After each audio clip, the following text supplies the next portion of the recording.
Confinement is the word that sounds very scary when people hear it and they don't really know what confinement is.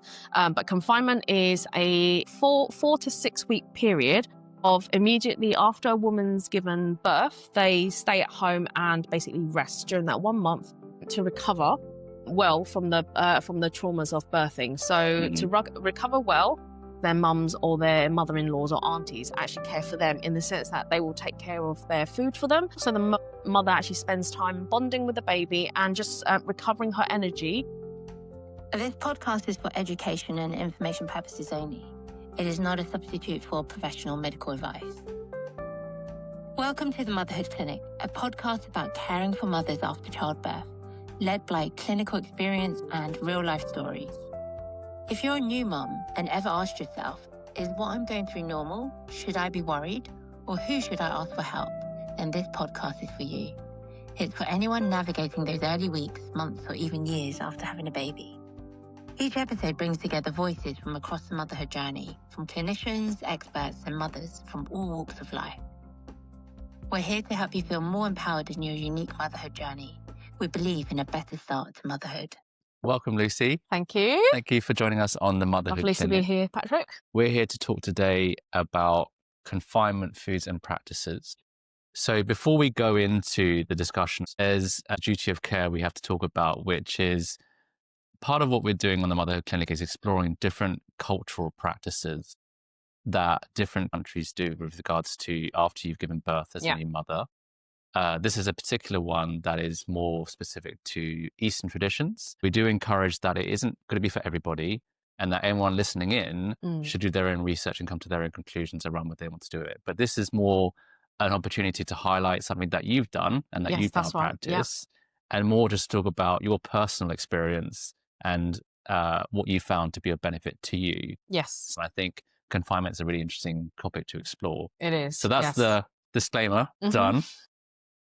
What will we talk about today?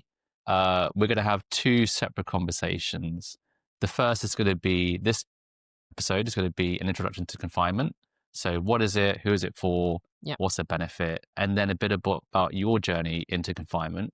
And then the second episode, if you want to skip this one, is going to be more about specific confinement concepts and practices. So more the how-to, right? So specific things. If you wanted to practice it, what would you do? What wouldn't you do? And why would you do it? Yeah. Sound good? Yes, sounds good. Do you want to give a 1 minute version of you before we jump in? So I'm Lucy. I own a business called Lucy Lam Confinement. I never intentionally meant to develop a business out of it, but I ended up doing confinement practice for my second child, and interestingly, not for my first child. But after practicing it with my second child, I actually wanted to share a lot of my knowledge that I had grown to know whilst researching confinement myself. And so I wrote up a load of recipes for people to follow for free if they wanted to kind of like do confinement cooking for themselves if they believed in it. And it became, in the end, there was so much demand for the actual cooking part of it rather than me just sharing the recipe. I ended up cooking and making a business out of it. And that's people have said to me that they're so glad that this business now exists because it's something that's very hard to find outside of Southeast Asia. And the amount of people that actually believe in confinement for themselves without me doing any advertising. I don't really advertise my business as much, but I do let people know that I'm here, and I usually get people coming directly to me wanting the service. So but confinement is a practice that people want to do and they seek out themselves, and I just think it's amazing that people really believe in something that comes from such an ancient part of tradition and culture from China, and actually people now really get to see the benefits of confinement and how it brings wellness and restorative qualities to recovering from birthing, which is quite a traumatic and strenuous experience for any woman. So that's my background story and how I came to do confinement cooking, from actually being a non-believer to now becoming a believer myself as well. Okay, well, let's start there. So we actually haven't asked the question, what is confinement? So confinement is the word that sounds very scary when I think people hear it and they don't really know what confinement is. But confinement is a 4 to 6 week period of immediately after a woman's given birth, they stay at home and basically rest during that 1 month to recover well from the traumas of birthing. So to recover well, women are told to rest up, care for their baby, whilst other people, such as their mums or their mother-in-laws or aunties, actually care for them, in the sense that they will take care of their food for them. Family members would usually do all the cooking for the new mother. So the mother actually spends time bonding with the baby and just recovering her energy. And during this time, you are fed very specific meals to help you recover faster and better. Okay. So I don't think, so that's a nice thing. I don't think anyone would disagree with the idea that after you've given birth, you would want to be looked after. Yeah. And I think it's interesting because when we talk to new mothers, and we're focusing on the UK right now, a lot of that comes out is the feeling of just being completely left to yourself. Yes. And maybe unsupported. And the practice of confinement does put a focus on your family members. Is it typically your mother or your mother-in-law? Yeah, it's either your mother, your mother-in-law, or aunties. I mean, traditionally, in the olden days in China, you'd live in a village, you'd be raised by all the village women, and it literally takes a village. You know, the saying, it takes a village to raise a child within their own family. So it would be their own mother, their mother-in-laws, it could be an auntie, it could be their older sisters, younger sisters, that sort of stuff, and they would be in charge of looking after the new mum, so that the new mum has time to kind of really recover from birthing and just heal from all her wounds. And what's interesting about that practice is the focus is on looking after the mother. Yes. As opposed to, let me come and help you with the baby, because as you're saying rightly so, which is you want to create the space for the mother to create the bond with the baby. Yes, correct. As opposed to, let me take the baby away from you so you can rest. Yes. There's an element of that, but the main focus is providing care to the mother. Yes, because if a mother doesn't have to focus on doing things straight away, like, housework and doing the cooking and looking after other children, older children, young that they may already have, then it really allows that time for mother to rest, but also for mother and baby to bond, because they've got that time, because they're not distracted and needing to do housework where they're physically and actually quite possibly mentally not really ready for. Yeah. So I guess the elephant in the room is the reality is, in this generation, is a lot of people won't have their mother-in-law or their mother or a village setting to do that. So what does that look like in today's age in the UK?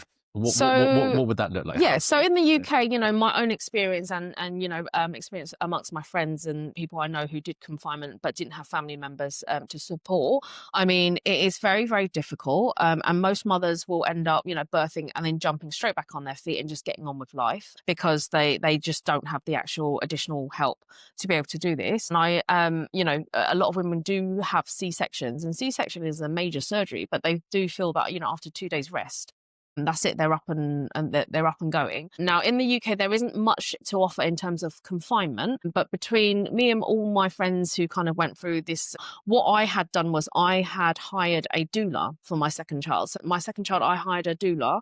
I had set aside, it was actually a gift from my family, from my sister-in-law. So my sister-in-law said, instead of buying you loads of baby clothes or even giving you like a big lucky packet, for my child, to say, welcome to the world. So the Chinese always give like a lucky money to the baby. She said, instead of doing all of that, she said, I'm actually going to pay for a doula who can basically look after you. So the doula would come to me 4 hours a day, and during that time she would help me do my confinement cooking and any kind of cooking throughout the day. So I realized that in a modern society, when you don't have family members around to help you, and possibly that, like my own husband who doesn't really cook, and it would be a real challenge for him to kind of get into the kitchen to do like constant cooking, all the meals for all of us. It was a really great option for us to be able to hire a doula, and doulas are quite readily available to hire in UK. And I myself and my friends have done it, hiring a doula to kind of give us that additional benefit and support. But I incorporated the element of wanting confinement meals cooked by my doula, who was very, very able, And she was absolutely fantastic, and she was able to do it. And she had heard of the Chinese confinement. So she was well kind of like, she knew about it and she sort of knew what to do. And I would WhatsApp her recipes on a day-to-day basis, and she would just cook it for me. And it was very easy. And all of, and from my clients' perspectives now who come to buy from me, they say that they have actually saved up money to do confinement, knowing that this is an investment into their health. So there are people who have pre-planned this and thought, actually, yes, I know I have to spend money on a doula. Yes, I may have to spend money on, getting confinement meals, but it's an investment. So people are willing to do this. So there is a bit of pre-planning here. Yeah. I've had customers who have asked me for availability at least a year in advance. And I said, are you pregnant? And they said, no, but I'm just planning for the future. And if I know your prices now, I'm going to start saving up for it now. So actually, we do have people now who I'm seeing from my clients who are pre-planning this sort of stuff. And I guess I know friends who kind of wanted to do confinement but didn't really always have the help, would actually ask their friends if they were visiting to bring some meals that were sort of like confinement meals, but they would be very simplified ones. Or the other option is to basically not do confinement whatsoever,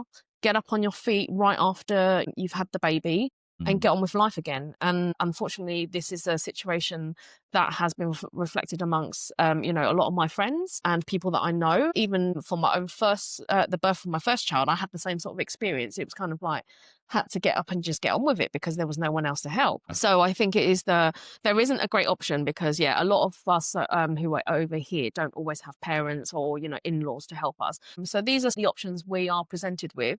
And being in a modern society, and away from, confinement, which is a norm in Asia, you're almost expected to do it, almost like, why wouldn't you do it? Whereas here, you have to make that very, very conscious choice of doing confinement. Yeah. It's different. I think there's pros and cons of both of those things. And there's 2 points I'll come back to. One, I think, is the preparation and the intentional choice. Yes. As opposed to if you're in Asia 100 years ago, you just do it and you don't think whether you do or don't do it. And interestingly, in Singapore specifically, they have many, many companies offering confinement meal delivery services. So you literally choose a company like you would like a takeaway, but you choose a confinement company, book the meal package you want, and it gets delivered to your door daily. That's cool. That doesn't happen so much in Hong Kong, where my family are from, but confinement nannies, you pay for them, you book them in, they come and stay with you for the time. And they do all the cooking for you as a living nanny or as a daytime confinement nanny. But somewhere like Singapore, where meal services are just delivered to you, it's so easy. You literally just have to look for a menu, decide what option you want, how many weeks you want to book it for, and bam, you get food delivered to your door every single day. That's cool. I think people wouldn't disagree with that. So there's 2 options, I guess, for people listening if they were interested.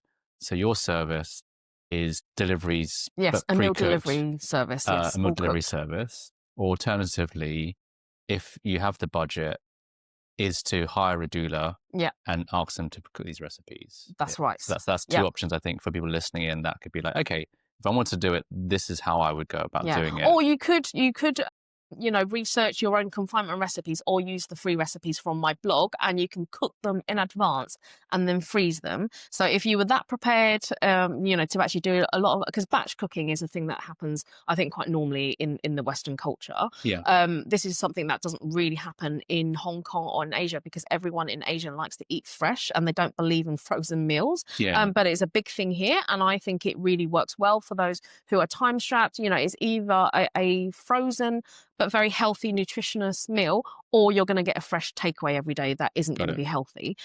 So let's talk about why someone would consider it. What are the benefits that you've heard or experienced that would make someone consider doing confinement? Why would they do it? So confinement meals, as the principle, is based on traditional Chinese medicine. Now, traditional Chinese medicine talks a lot about balancing your body and keeping your body in a neutral state, being that there are 3 states that a body can be in. You can be in a cool state, a neutral state, or a heaty state. Now, if you're too cool, if the elements in your body are too cool, or if you have too much heat in your body becomes imbalanced. And when it's imbalanced, you can get ill quite easily, you can have lots of ailments, and your body can kind of tell you it's not well or it's run down.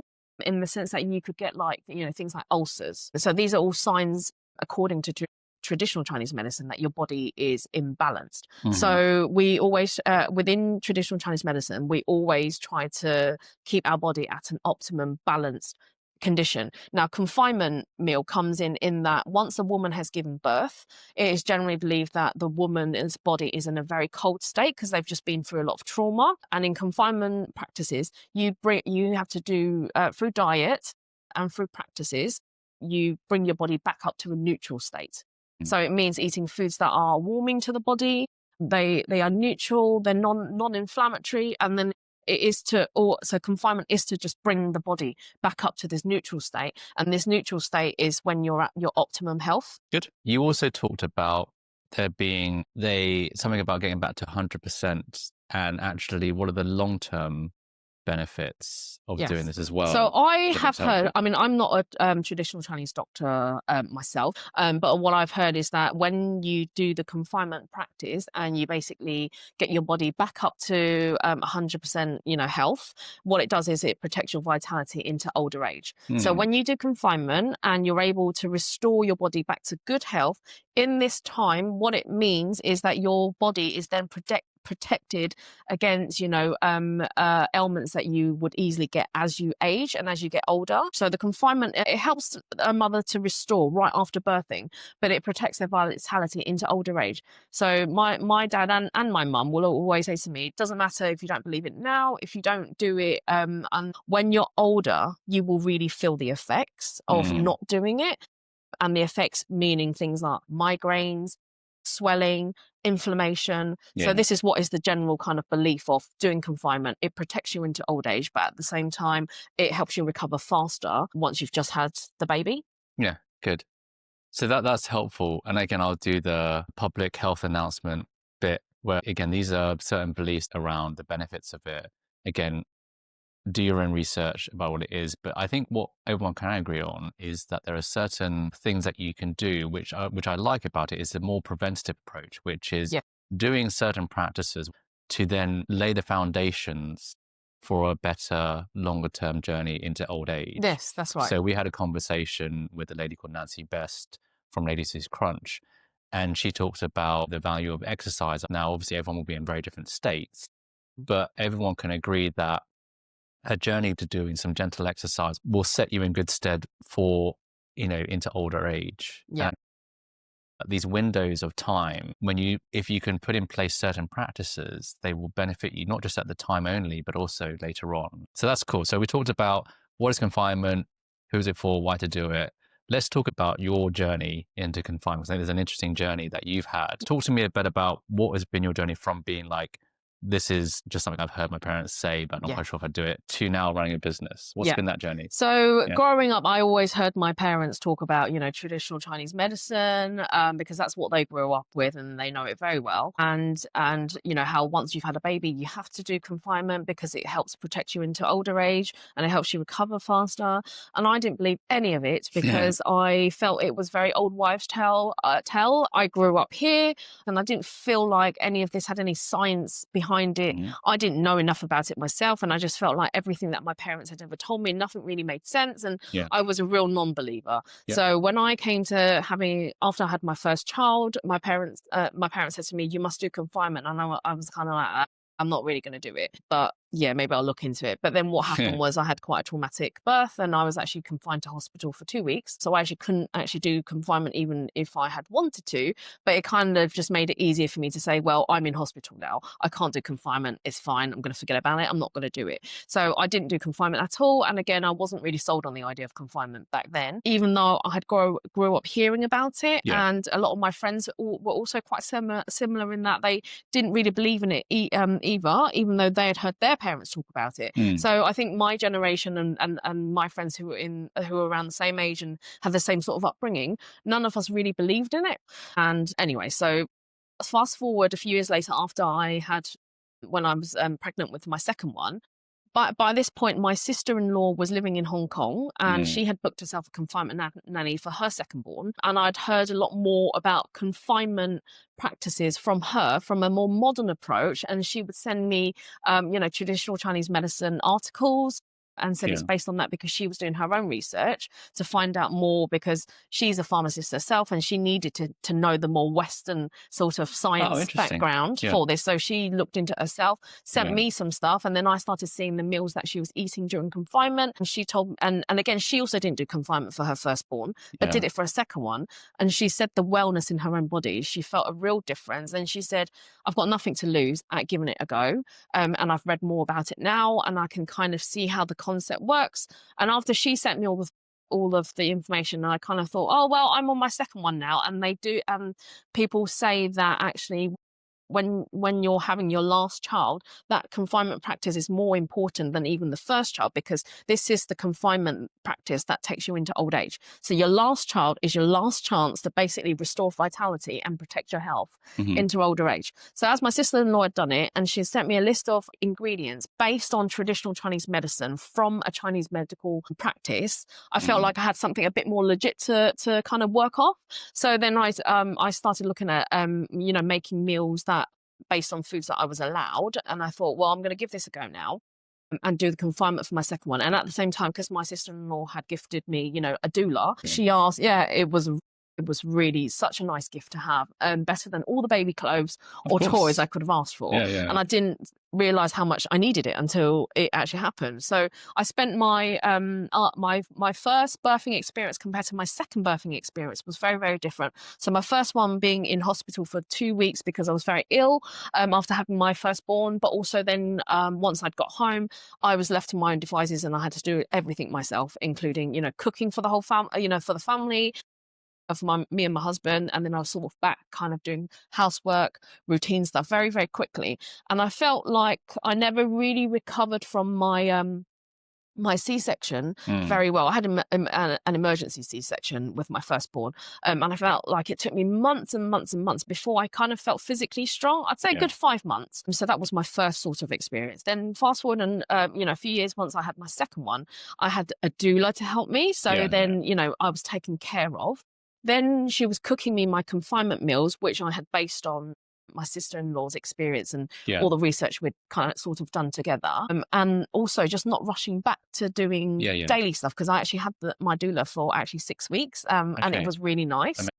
So during that, the only time I kind of had to work and do a bit more was over the weekends when she didn't work and she was with her own family. But it was fine because Monday to Friday she'd be with me for a few hours. And when that happened, my recovery was really, really stark and quite I think back to it, I felt very, very well in myself within 2 weeks of giving birth. I mean, my first birth was an emergency C-section. My second birth experience was a planned C-section. So it was a much more calmer experience anyway. So it could be that I was recovering better anyway because it was a less traumatic birth. But in general, in myself, I felt better. I had more energy. I didn't feel tired, even though I was on very broken sleep because I was nursing. But I felt very well in myself, which was very different to how it was for my first experience, where I felt like, 5 months in, I'm only just starting to feel well and okay. And also a big difference that I'd noticed and I'd heard about in confinement cooking is the whole bringing warmth back into your body. Now, with my first one, when I didn't do the confinement, I remember that winter, I'd stepped foot into my kitchen and I couldn't bear to put my bare foot on the floorboards because it was so cold. It burnt the bottom of my feet and I'd never experienced anything like that before. So it was just really odd that I thought, oh my God, the floorboards are so cold. I can't walk into the kitchen. It's so cold. So I'd have to go get slippers and wear them in the kitchen. I just couldn't put my foot down. It felt so cold. And inside, I felt quite cold as well. And so it was this sort of coldness that I felt in myself, not doing confinement. Now, my firstborn was born in July. So by the time I'd stepped foot in my kitchen in the winter, say December, I felt the cold really, really badly. And this was about 5 months after I'd given birth, right? And then so after I'd had my secondborn, he was born in January, right in the deep of winter. And I remember stepping foot into my kitchen, barefooted again, because I wanted to sort of test the theory, remembering what it was like for my firstborn. I stepped foot into the kitchen and I was absolutely fine. I could go in barefooted after a month and I thought, I don't really feel that cold. One thing that's interesting that I think everyone can agree on, and that we've noticed between kind of people that have had 2 kids, is in the first one was highlighting the idea of preparation. Certainly for us with our first, the view was all we care about is having a healthy baby. And as first-time parents, you just see that as the Yes, and you do forget about yourself because you don't realize. Yeah, all you care about is, hey, I want to have a healthy pregnancy or provide for my partner to have a healthy pregnancy. Once the baby arrives, we'll figure it out from there. Yeah. So you don't plan in advance what that after birth journey is going to be, because you're just like, your primary goal, which is 100% of your thinking and thoughts, is just to arrive at having a healthy baby.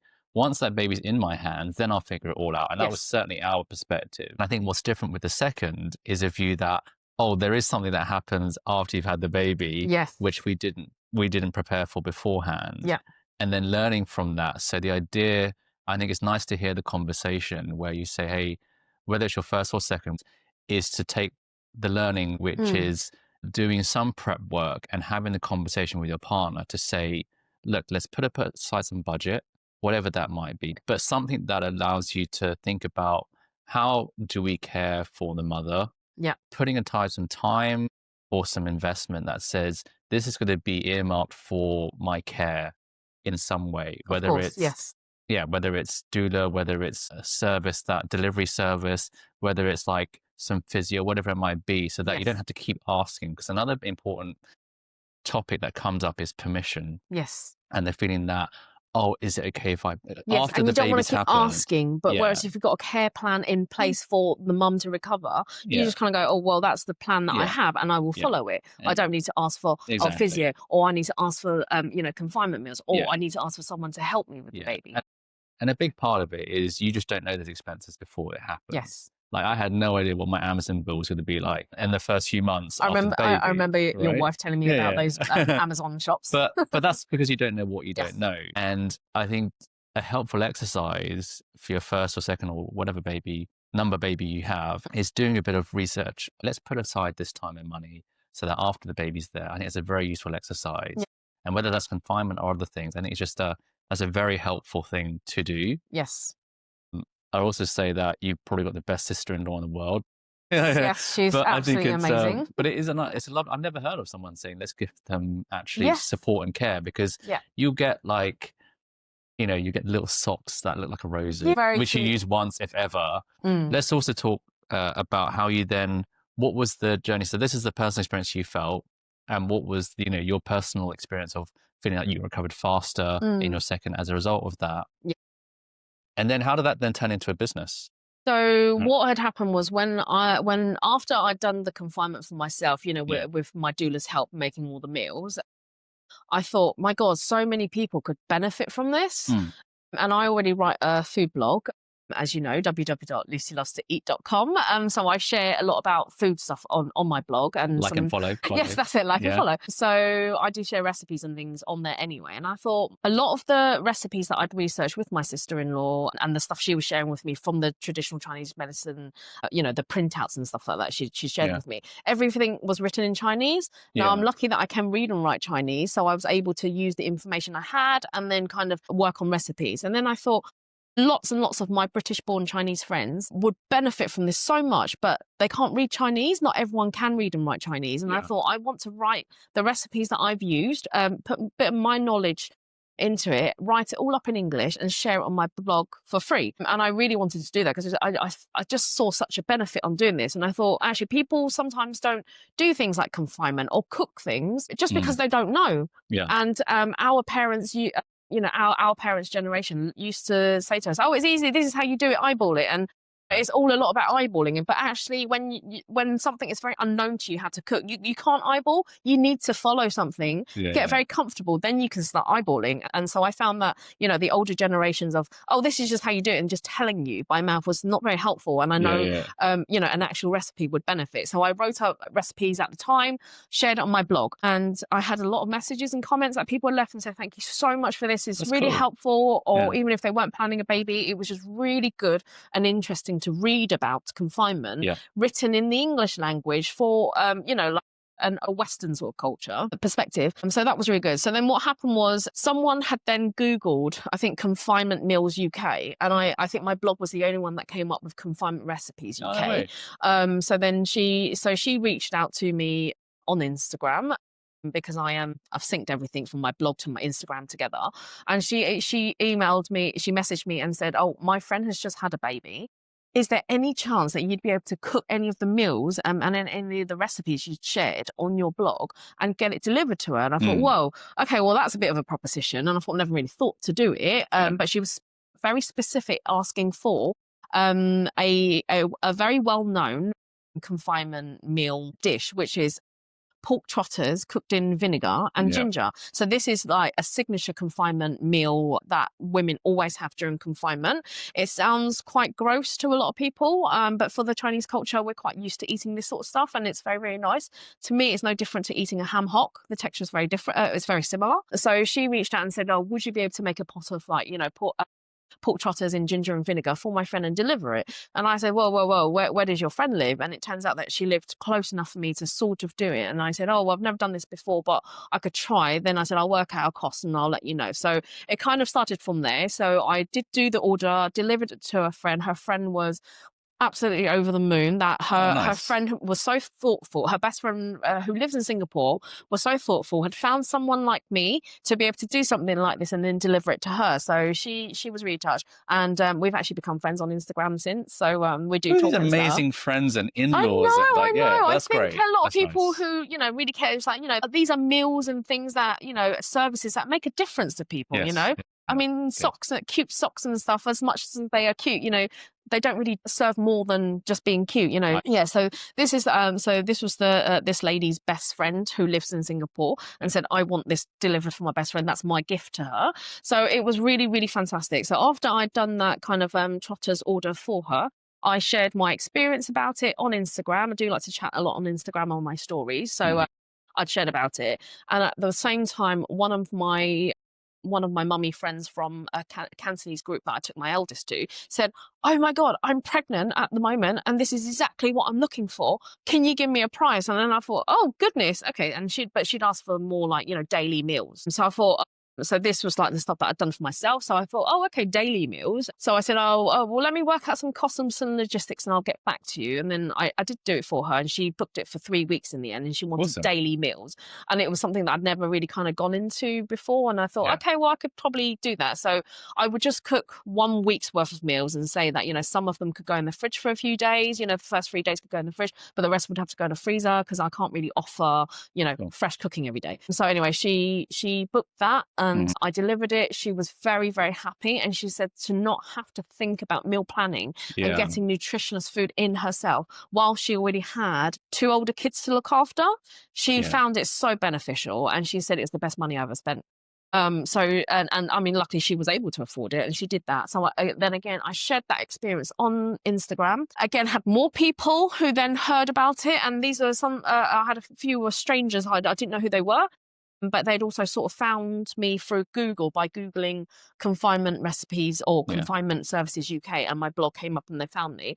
And then they also then inquired and said, can they book a service with me? And then I thought, oh goodness. So it just started off with that one job. And then anyway, and it hasn't just been Asian people that have come to you, correct, like Chinese people, right? That's right. So at the beginning, it was all Chinese people coming to me, and they were here and they heard the service and they wanted it, and then not long after, I had an Indian mum come to me and said, like, look, the Indians actually do something very similar, like a confinement practice, but the Indian culture here in UK also don't really offer a confinement service for the Indian food that they do. And she said, but she grew up in Hong Kong, and she's got Hong Kong friends, so she knew of the Chinese confinement practice. So she said, could she do it? And I was like, yes, of course. I mean, it's open to anyone who wants to do it. So she booked the service. She really loved it. She really enjoyed it. And again, she had an older child already. So for her, she said to not have to manage her own food while she did have to take care of her elder one as well was really beneficial for her.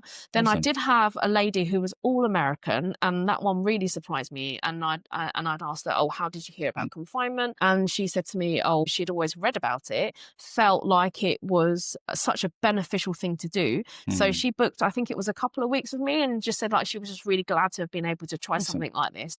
It was really great. It's not just for an Asian audience. People who are into wellness and recovery, they all want to know what Chinese confinement is. That's great. Well, let's wrap this episode up. Give yourself a quick plug about what people can find you. And then in the next episode, we'll talk a bit about, we've touched upon some of those concepts and practices, but we'll go into a little bit more detail as to what are some of the beliefs and the philosophy behind it, so that people can just get an idea of what it's about. So Yes. where do people find you? What do you offer? Where do they look? Where do they find you? Right. So you can find me on, I mean, if you want to try recipes yourself, please do go ahead and use the free recipes that I have on my blog. So on my blog, it's www.lucylovetoeat.com. And then I have the same handle on Instagram. So usually people do send me a direct message on Instagram at Lucy Loves to Eat, and send me a message there, and then I'll send some print out posters via DMs, and then people can book with me directly on Instagram. So I don't actually advertise my service at the moment because I am a one-woman sort of band, one-woman company, and I wasn't sure how people would perceive this as well. So, you know, it was like, I don't really advertise as much, but people who do come, they're seeking out the service for themselves because it's something they want. So just through my blog and through Instagram, you'll be able to find me if you want more details to book a service where I basically offer confinement meals that are cooked and then they're ready to be delivered or picked up. Awesome. Thank you, Lucy. Thank you, Patrick.